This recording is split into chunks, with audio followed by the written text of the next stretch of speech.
சமர்த்தராமதாசர் அத்தனை அற்புதமான ராமர் மேலேயும் அபங்கங்கள், பாண்டுரங்கன் மேலேயும் அபங்கங்கள் பண்றார். புரந்தரதாசர் ஏகாந்தமா கன்னட பிரதேசத்துல பக்தி பண்றார். சம்சாரம் மின்சாரம் ஜாகிரதையா இருங்கோ, இதுல இருந்து சமாளிக்கிறதுக்கு அந்த பகவானுடைய நாம ஒண்ணு போறோம் அப்படிங்கறத எல்லாரும் அவரவர்களுடைய பிராந்திய மொழியில பேசுறார். கனவுல சுவாமி அனுகிரகம் பண்ணார், உங்களுக்கு நல்லதே நடக்கும்னு சொல்லி சந்தான பிராப்தி உண்டாகும் அப்படின்னு இந்த திவ்ய தம்பதிகளுக்கு சொல்றார். அம்பாள் கடாட்சத்தோட நாராயணையா பேரனா பிறந்தவர் தான் அன்னமாச்சாரியா. பக்த அன்னமாச்சாரியார் பகவான ஸ்துதி பண்றதை விட அவனே கதின்னு வாழ்நாள் முழுக்க அவனை பாடி அவனுக்கே சமர்ப்பணமான மகான்களுடைய சரித்திரத்தை கேட்டாலும் நமக்கு அப்பேற்பட்ட புண்ணியம். இன்னைக்கு அன்னமாச்சாரியார் வாயிலா வெங்கடாஜலபதியை அனுபவிக்க போறோம். தாழ்லபாக்கா ஸ்ரீ அன்னமாச்சாரியா, அவரோட ஃபுல் பேர் வந்து அன்னமையா அன்னமையான்னு சொல்லுவோமே தவிர தாழ்லபாக்கா அவரோட ஊர், அவரோட கிராமம்.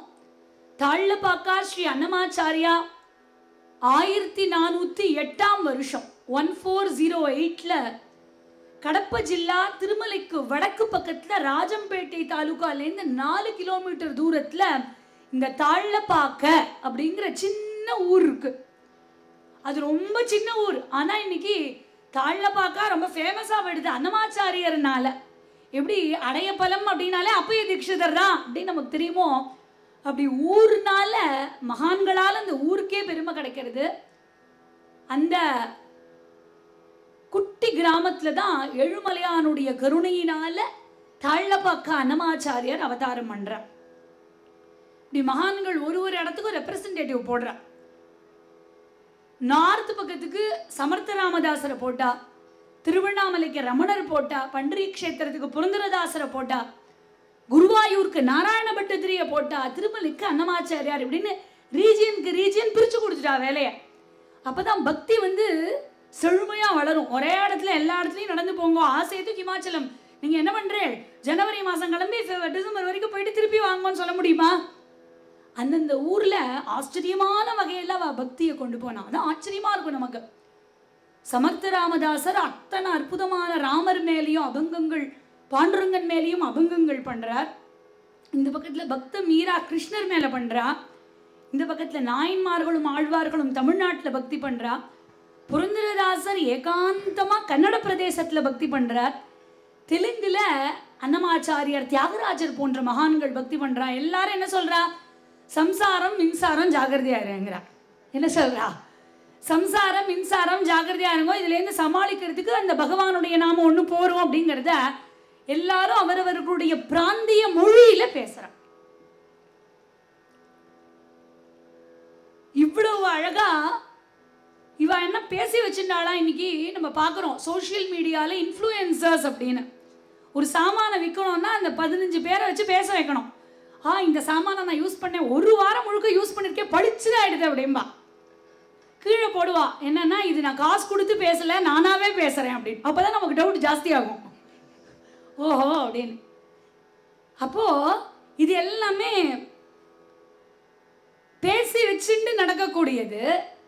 ஆனா இந்த மகான்கள்லாம் எப்ப பேசிண்டா, இன்னைக்கான வாட்ஸ்அப் இருக்கு, டெலகிராம் இருக்கு, ஃபேஸ்புக் இருக்கு, எல்லாம் இருக்கு. ஆனா இது எல்லாமே ப்ரீ ஆர்டைண்டா பகவான் எல்லாம் ப்ரோக்ராம் பண்ணி அனுப்புறாரு. எல்லாரும் அப்பேற்பட்ட பக்தியை எப்படி பக்தி பண்ணோம் நமக்கு வழி வழி வழி வழி வழியா காமிச்சு கொடுத்துருக்கா. எப்படி அஞ்சனை தவம் இருந்து வெங்கடவனை வேண்டி ஆஞ்சநேயரை பெற்றாலோ அதனாலதான் 7 மலையில 3வது மலைக்கு அஞ்சனாத்ரின்னு பேரு. அங்கதான் ஆஞ்சநேய சுவாமி அவதாரம் பண்ற. அது மாதிரி தாழ்லபாக்கா கிராமத்துல நாராயண சூரி லக்கலாம்பா அப்படின்னு தம்பதிகளுக்கு அந்த பரம்பரையே ஒரு ஒப்புயர்வற்ற பரம்பரை. வேதம் சாஸ்திரம் படிச்சு வைதீகமா வாழக்கூடிய ஒரு அந்தணர் குலம். எவ்வளவோ பரிகாரம் பண்ணிட்டா, எவ்வளவோ பூஜை பண்ணிட்டா, ஆனா அவளுக்கு குழந்தை பாக்கியமே இல்லை. கடைசியா குலதெய்வத்தை கெட்டியா பிடிச்சு போன்னு திருப்பதி பெருமாளே கதின்னு பிரார்த்தனை பண்ண பாதசாரியாவே கால்நடையாவே திருப்பதிக்கு போறா. திவ்யமா ஏழுமலையான தரிசனம் பண்றா. தாயார பக்தி பூர்வமா தரிசனம் பண்றா. அப்பாவை விட அம்மா கிட்ட கொஞ்சம் செல்வாக்கு ஜாஸ்தி எல்லாருக்கும். ஸ்ரீரங்கத்து பெருமாளை போய் தரிசனம் பண்ணி பாருங்க, அவ்வளோ கூட்டம் இருக்கும். தாயார்கிட்ட போய் நம்ம பிரச்சனையை சொன்னோம்னா டபால்னு பலன் கிடைக்கும். வேண்டிக்கிறா, சுவாமி எனக்கு ஒரு குழந்தை வேணும் அப்படின்னு பிரார்த்தனை பண்ண, உன்னையே நம்பி வந்தோம்னு அங்கேயே ராத்திரி தூங்குறா. திருப்பதியிலேயே தூங்க கனவுல சுவாமி அனுகிரகம் பண்ணார், உங்களுக்கு நல்லதே நடக்கும்னு சொல்லி சந்தான பிராப்தி உண்டாகும் அப்படின்னு இந்த திவ்ய தம்பதிகளுக்கு சொல்றா.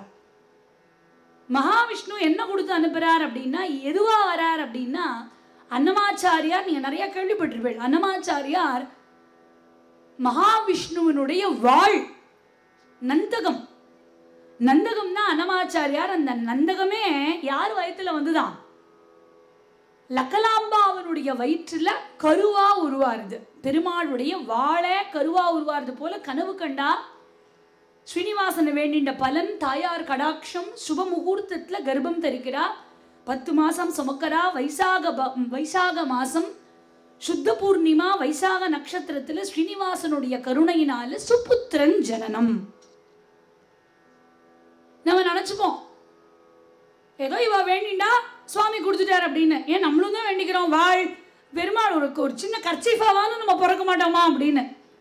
ஆனா நம்ம ஒன்றும் வரலையே. எப்படி இவாளுக்கு வருது அப்படின்னா, இதுக்கு ஒரு பூர்வ சரித்திரம் உண்டு. இவா வேண்டிண்டாங்கிறது மாத்திரம் இல்லை. தாழ்லப்பாக்கா கிராமத்துல விட்டலையான்னு ஒரு வேத பண்டிதர் இருந்தார். அவரோட பத்னியோட இருக்கார். அவருக்கு இந்த விட்டலையா பெரிய வித்வான். அவருக்கு நாராயணையா அப்படின்னு ஒரு புள்ள. நல்ல வேத வித்து குடும்பம் இவா. ஆனா இந்த பிள்ளைக்கு கொஞ்சம் கூட வேதமோ மந்திரங்களோ மண்டையிலேயே ஏறல. சும்மா இருப்பார். அப்பா போட்டு 4 சாத்து சாத்துறார். பாடசாலைக்கு அனுப்புவார். பாடசாலையில் வாத்தியார் பாப்பார். அவர் திரும்பி 4 சாத்து சாத்துவார். இங்கே 4 சாத்து வாங்கிட்டு வந்துட்டு அங்கே 4 சாத்து வாங்கிட்டு வந்துட்டு இங்கே 4 சாத்து வந்து இந்த குழந்தைக்கு ஒரு பெரிய ஃப்ரஸ்ட்ரேஷன் வந்துடுது. என்ன ஆத்துக்கு போனால் அப்பா அடிக்கிறார், ஸ்கூலுக்கு போனால் வாத்தியார் அடிக்கிறார், இனிமேல் நம்ம உயிரோடு இருக்கிறதுலே அர்த்தம் இல்லைன்னு பிராணத்தியாகம் பண்ணிக்கலான்னு 10 வயசு கூட ஆகாத அந்த சின்ன பையன் நாராயண ஐயா பிராணத்தியாகம் பண்ணிக்கணும்னு தீர்மானம் பண்ணிட்டு இருந்தோம். ஆனால் எப்படி பண்ணிக்கணும்னு தெரில. ஊருக்கு வெளியில ஒரு கிராம காவல் தெய்வம் இருக்கு. அந்த கோவில் மாரியம்மன் பேர் சிந்தலம்மா. அந்த சிந்தலம்மால தினமும் ராத்திரி இந்த சிந்தலம்மா ஊர்காவலுக்கு ஊர் சுத்தி உலா வருவா. எல்லா சுவாமியுமே ஊர் காவல் தெய்வம்னு ஏன் இருக்குன்னா, ராத்திரியில வலம் வரும், அந்த கிராமத்தையே காப்பாற்றும். அங்க ஒரு பெரிய புத்து இருக்கு. அந்த குழந்தைக்கு தெரிஞ்சது அதுதான், பிராணத்தியாகம் பண்ணிக்க. அங்க ஒரு புத்து இருக்கு, அதுக்குள்ள பாம்பு இருக்கும்னு சொல்ற. அதுக்குள்ள கையை விட்டுருவோம், இந்த பாம்பு நம்மளை கொத்திடுவோம், நம்ம போயிடுவோம், நிம்மதியா இருக்கும், இனிமேல் யாருக்கும் அடிவே வாங்க வேண்டாம். இந்த புள்ள கையை விட்டுடுத்தோம். முழுக்க கையை கொண்டு போய் விட்ட உடனே பெண் ரூபத்துல சிந்தலம்மாவே வந்து கேட்கறா, யாருப்பா நீ இப்படி தனியா பயமே இல்லாம வந்திருக்கா, கையில பாம்பு கடிச்சா என்ன ஆகும் அப்படின்னு கேட்கறா. இந்த புள்ள உடனே டேப்பை திறந்து விட்ட மாதிரி ஒரே பிரச்சனையா கொட்டிடுது. அம்மா எனக்கு படிப்பு ஏறல, வீட்டில் அப்பா திட்டுறார், ஸ்கூலில் வாத்தியார் திட்டுறார், நான் எங்கே போவேன், அதான் உயிரை விட்டுடலான்னு தீர்மானம் பண்ணேன்னு. உடனே நம்மள மாதிரி ஒரு ஆள்கிட்ட கேட்டால் அச்சுச்சோ பாவம், வா கொண்டு போய் ஆற்றுல விட்டுட்டு வந்துடுவோம், மறுபடியும் 4 சாத்து வாங்குவேன்.